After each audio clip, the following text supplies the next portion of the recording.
hold on. Yes, yes, yes. I'm sure you've already heard so many reviews, so many thoughts about Dream Counts by Chimamanda Ngozi Adichie, but you haven't heard from me yet. So please hold on. Let's talk about this book.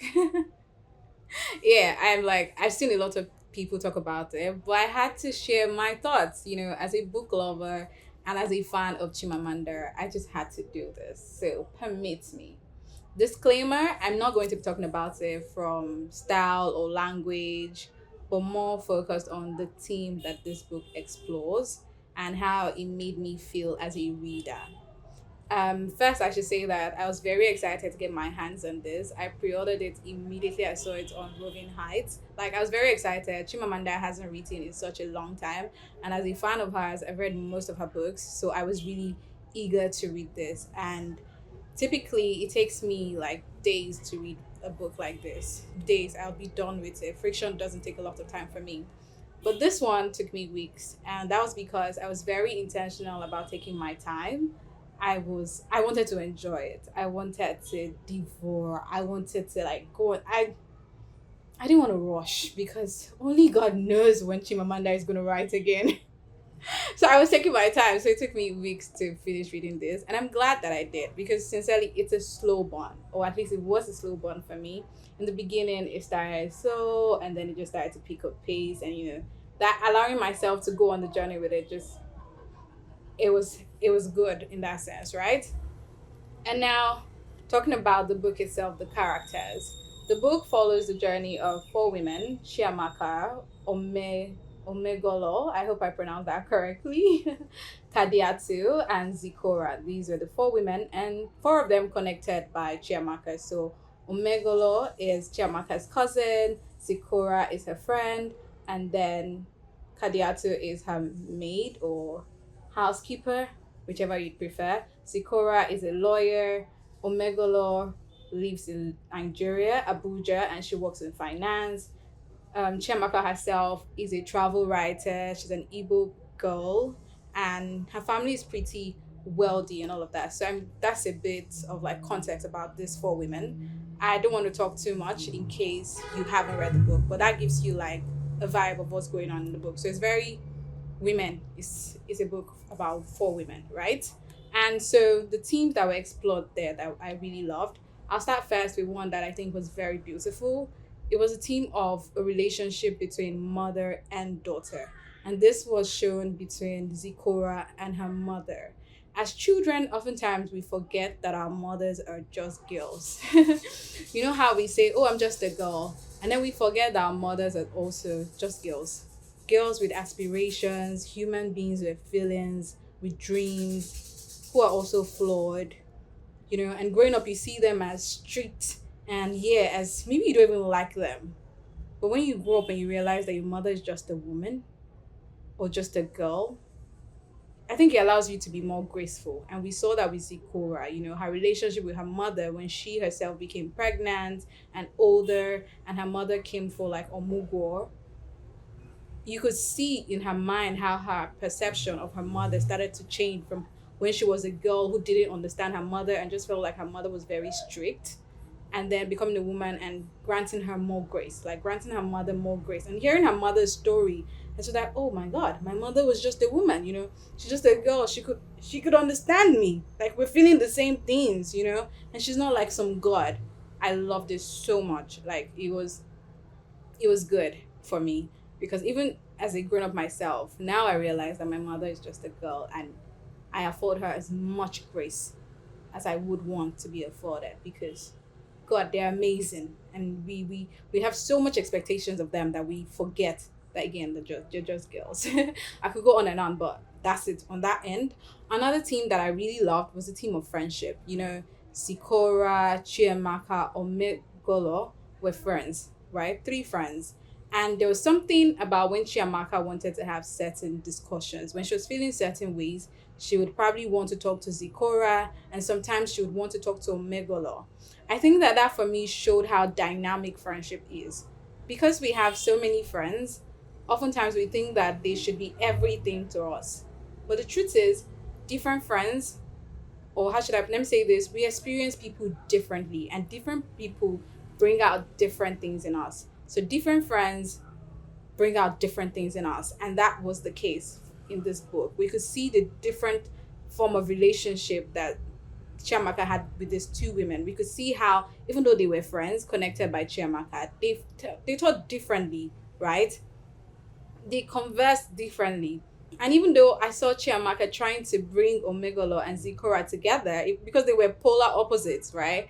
It was a struggle to do that, but you could still see that in some form they still maintained that friendship because of Chiamaka. And that's okay. All friendships are not supposed to be love equally, give you the same thing equally. Everyone in our lives, I feel like they all have a place, right? And so affording everybody grace and knowing that, yeah, it's okay. It's okay. It's okay for this person to be the one I go when I'm trying to, you know, when I'm trying to fight. And this person I go to when I'm just trying to be sane, right? It's okay. And I think that that would allow a friendship or friendship to grow more if we as people see friendship that way. Okay. The next theme that I really loved is the theme of love. Yes. I love the theme of love here in this book. And I find it very interesting about how Chimamanda wrote about love in this book, right? You know, Chimamanda is typically a feminist. She has spoken about it. That's her brand. And one might even say man hater. But in this book, she gave us women who are, in quotes, using Twitter or TikTok language, male centered women. I saw that very ironical because Chimamanda is not that way. What she talks about is very different from what this book touches on. But it allowed me to see that, you know, she's a writer who is aware of what it is that happens around us. She's aware that even though she speaks about being a feminist and this and, you know, don't be male centered, she's still aware of the fact that as women, sometimes you still think about it. You still think about love. You still think about a relationship. You still want a man for companionship, you know. So I was like, okay, well done, Queen Mother. You know, well done. I like that, you know. It was really good. For me, it was good. It was like, okay, yes. Because these are facts. And I should say that we had Omegolo, who obviously in the book, she didn't really care much about the male relationship or marriage in that sense. But Chiamaka and Zikora felt differently. They wanted relationship, they wanted love. I would say that Zikora wanted it like intensely. She wanted to be a mother, she wanted to have a family, like I would say that they wanted it on different levels. Why Chiamaka wanted it as like she wanted a specific type of love. Zikora was anyone works right now. But we saw Chiamaka looking for a specific type of love. And some might call this unrealistic because, again, there's no knight in shining armor coming to save you. You know, we're not Cinderella, all that kind of thing. But that's what she wants. And a girl wants what a girl wants. I'm not going to lie, I was hurt that she didn't get it. Oh my god, that is a spoiler. I'm sorry. I was sad that she didn't get it at the end because I was looking forward to it. At some point, I'm like, yeah, let me go to the end and just see what happens at the end. But I had to stop myself. You know, like, hold on, babe, just keep reading. But unfortunately, she didn't get it. I wish she'd gotten it. If I was a writer, I would have written there. But I guess life sometimes doesn't go the way you want it to. So I'm not pained too much about it, right? But I think my favorite thing about Chiamaka as a character is the fact that she was a girl. She was allowed to be a girl without the pressure. I mean, she wanted to get married or she wanted love, but she wasn't pressed in the way that Zikora was pressed for it. And so I like that about Chiamaka. I like the fact that she was a travel writer, you know, she was dating different people, having different experiences. She was writing about her experiences, that's her travel experiences. I like that she was looking for a specific thing. And even when she found somebody who was almost perfect, she still didn't go with that person because she's like, yeah, you're good. He's a good man. But he's not my good man. And sincerely, I could relate to that because there are a lot of good men out there. But you just feel like, this is not my good man. This is not the one that, this is not the spark. I'm sorry. I watch a lot of rom-coms, so forgive me. But yes, I could relate. I just could relate. It was just like, it was just, I felt like she was just a girl. Like Chiamaka was the definition of just a girl. And I loved her so much. And I also love the fact that she was allowed to make stupid mistakes in love. Because I mean, I've seen people talk about the fact that yes, why did she stay with that guy for such a long time? You know, she should have left. But the truth is, it's okay to be foolish in love sometimes. All right, it's okay, at least for a period of time. I'm sure that we've all done some stupid things in love. I have done a couple of stupid things in love, right? And I think that it's okay because you're not going to have sense all the time, right? You get it? Like we all don't have sense all the time, so it's okay to be a girl and just do stupid things and actually love somebody even more than they love you, because it was obvious that this guy did not love her, but she loved him. Or was it when she found out that a guy was married, but she still went on a couple of dates with him and they still had a relationship, had an affair, but she did it still. That just told me, yes, because sometimes you know that what you're doing is wrong, to be honest. You don't need nobody to tell you, but you just do it because sometimes you're just a girl, a foolish girl, but a girl. I loved it. I could relate to it so much. I'm like, yeah, sometimes you just do it. I wasn't angry at her at all. I'm like, yeah, take your time. I'm happy that eventually she realized and she chose herself. But I'm just happy that Chimamanda kind of like just made us see that point, and it was fun for me to read her character. Omelugo is a typical friendship. I love how she loves her friends and had different, again, she was another character that showed us how you could have different friends for different reasons. All your friends don't have to be the same, they don't have to be in a group. You can just, like, I was telling my friend sometimes, like, I think I put my friends in groups. I shouldn't have done that. Everybody should be their own person, because everybody doesn't want to be in a group.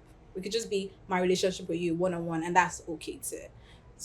And Omelogo. Oh God, I hope I'm pronouncing it very well. I'm so sorry.